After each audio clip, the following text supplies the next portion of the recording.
Gervonta Tank Davis versus Lamont Roach announced press conference to come on Tuesday. Shakur Stevenson cooked by Schofield Sr. Let's talk about that in this video, man. Let's start with the Shakur Stevenson Schofield shit, man. Let's start with the Shakur Stevenson Schofield shit. I got the sun in my eyes, y'all forgive me, but we working.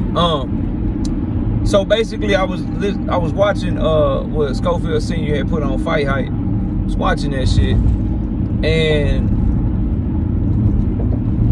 he's asked a few questions. Who is Shakur Stevenson fought to be named elite? And basically, he ain't no threat like Tank. That he's basically the easy route. Between Tank and Shakur, he feel like Shakur the easy route. Couple things I want to say about that. Number one, if you feel that way for real, show us you feel that way, because Oscar De La Hoya can't block you from that fight if you really want that fight. He's your promoter. He can't keep you from signing that contract. He can't keep you from taking that offer. Just like Bob Arum couldn't keep Jared Anderson from taking that offer. Oh shit, baby, watch out. See that? It's crazy. Just like he can't keep he couldn't keep Jared Big Baby Anderson from taking that offer. Top Rank couldn't keep him from taking that offer that Turkey put on the table. If Floyd Schofield really want that fight, if he really about what he talking about, then cool. You can take that goddamn fight. Oscar De La Hoya can't block that fight if you really want it. If they don't take the fight, it's because they don't want the shit, bro. And I'm telling you, they don't really want the shit. But just because you don't want the shit, don't mean you can't say some real shit and say some true shit. And what he said about Shakur Stevenson, who is he fought to become elite? What has he done? Bro, I've been asking Shakur Stevenson fans a similar question the entire time, and that is, what did he do, and what performance can I go to where y'all got this man on this pedestal like this, bro?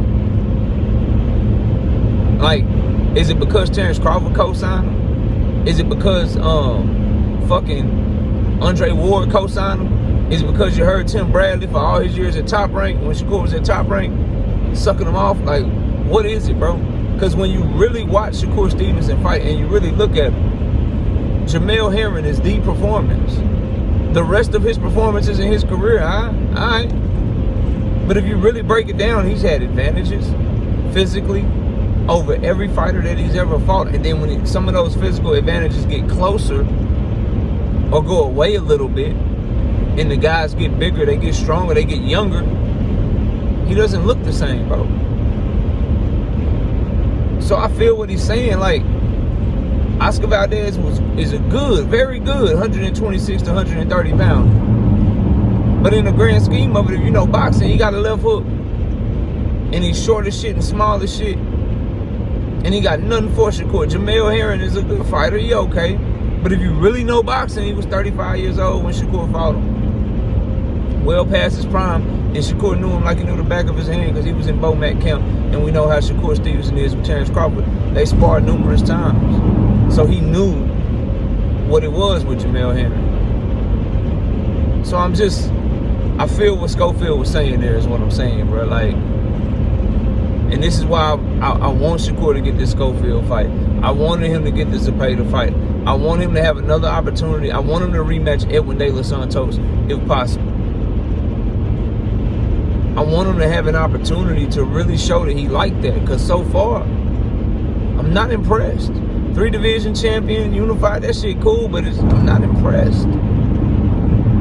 Not impressed, bro. So there's that part of it, but that's just the short part. I really want to spend this time talking about Tank Davis and Lamont Roach being official. I want to spend this time talking about the press conference, what to expect, and some narratives. Number one, the fight's official. Now, y'all know I'm not one to brag on being correct. That's a goddamn lie. That's a goddamn lie. I love to be right, bro. And I told y'all a week or two ago that this fight was going to be happening in the Barclays, and that they moved it, and it was going to go down March 1st. That date turned out to be right, but it wasn't happening in Houston. It wasn't happening in D.C. And if it was happening in that date, it had to be another date. I mean, it had to be another arena, and what I was hearing was the Barclays Center. Fast forward, and now we know They are indeed fighting at the Barclays Center. Now, let's break down the announcement. Number one, really good move by Amazon Prime to announce it on Black Friday, because Amazon Prime is one of the most used shopping apps, one of the most used apps, period. But definitely on Black Friday, Amazon Prime gets a lot of traffic.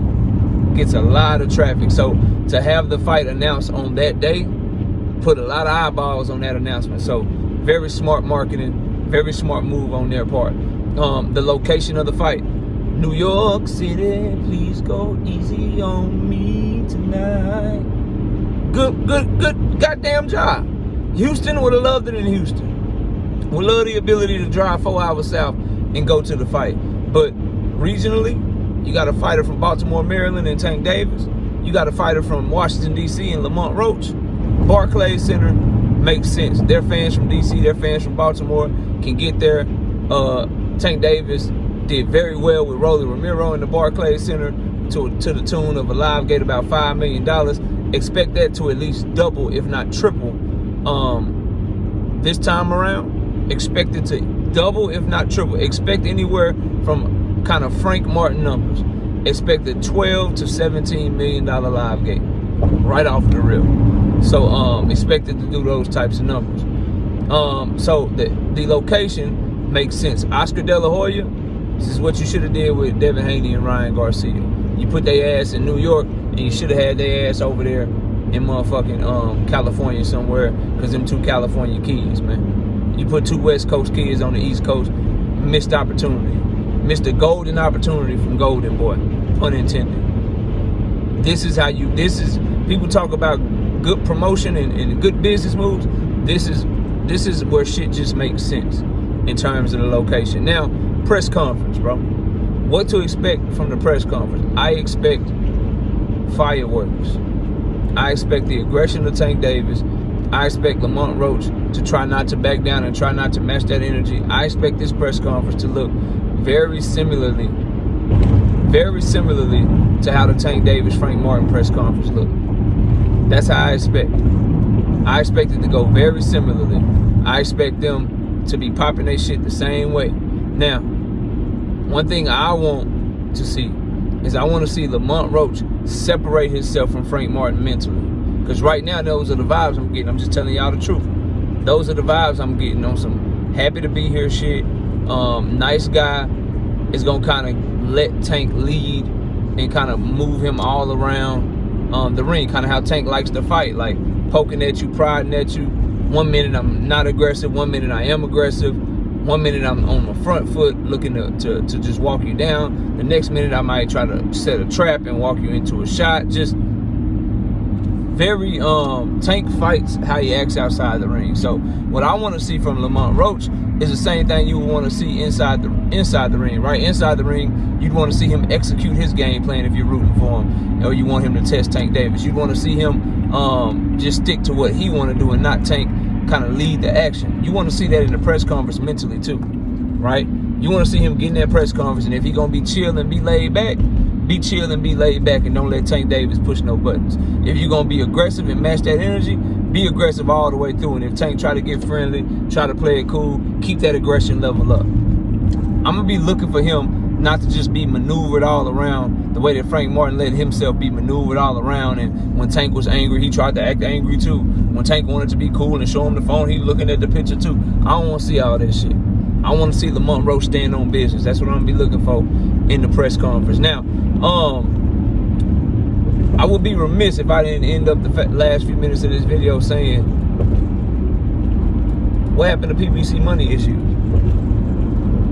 What happened when Tank Davis was asking for a certain amount, but PBC couldn't pay that amount, and so Tank Davis is wanting them to pay him more money, and that's what's wrong with the fight. It's a money issue going on. There's nothing wrong with the venue. It's a money issue. What happened? What's going on?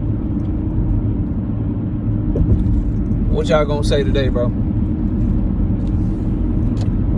What y'all gonna say today? Did they go up to Bank of America and borrow some goddamn money or something? Did Al Heyman have a meeting with Elon Musk?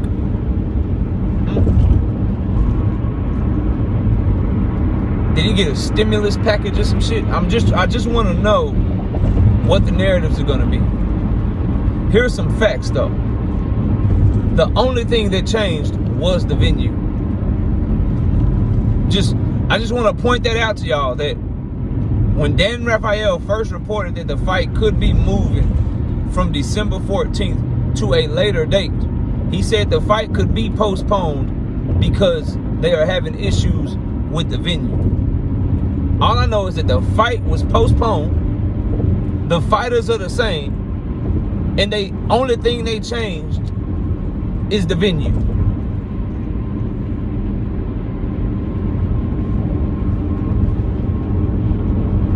Are you gonna tell me that the Barclays is cheaper than the Toyota Center? So they went there because the Barclays is cheaper, even though New York City is way higher than Houston, Texas, for property, to book venues, to throw parties, to rent out clubs. It's just a more expensive city. Are you gonna tell me that the Barclays was cheaper than the Toyota Center? Is that what you're gonna tell me?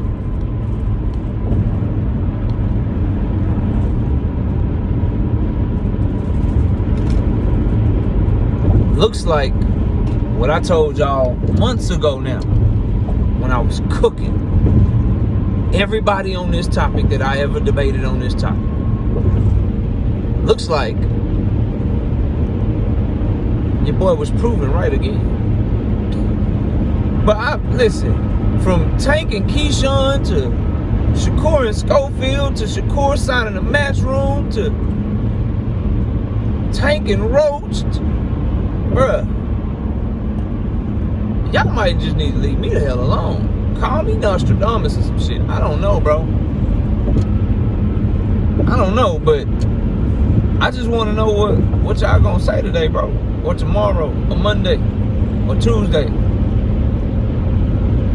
because the fight is coming. It's March 1st. The press conference is on the 3rd, and Tank Davis ain't say shit about money. Lamont Roach ain't say shit about money. PBC ain't said shit about money. Prime ain't said shit about. Ain't nobody talking about none of the shit that y'all was talking about. But I know a lot of you will get press credentials and you will be asking questions. Make sure y'all ask some of these questions to try to validate all the hating that y'all was doing, or just come out and say you was wrong. Because I'm, for one, not gonna let y'all forget it. What people like to do is now y'all want to talk about the fight and how trash the fight is and all of that stuff, and we can have those conversations after you admit that you was wrong about the bullshit narrative that you was pushing about Tank Davis, PBC, Al Heyman being broken shit. Once you admit that, then we can have whatever conversation you want to have on some more bullshit narratives that you would try to push. That's what we can do, bro. But we're not gonna go from one bullshit narrative to another bullshit narrative to another bullshit narrative. We're gonna stay on the one that we own before we get to the next one, bro. Because that's what a lot of people on YouTube like to do. You get some shit wrong, you sweep the shit under the rug, and you move to the next bullshit thing. And I want to make a legit challenge, bro. I want to challenge anyone that thinks this fight is trash. If you make content and you are underwhelmed with this fight, I challenge you not to do a fight party, not to do a live stream commentary. I challenge you not to make videos about the fight leading up to the fight. I challenge you to do that. Yeah, I challenge you, since it's so trash, talk about something that's not trash and talk about something else. We'll see if y'all can do it, but I'm excited to see Tank Davis back in the ring. Can't wait for March the 1st so that he can get Lamont Roach behind him and hopefully get on to bigger and better opponents, assuming they don't duck him again. I'm hoping that his team is already planning his next move, already trying to open negotiations for his next move if possible. And I want that fight to be Vasily Lomachenko in the summertime. That's the fight I want next. Vasily Lomachenko in the summertime, and then go from there.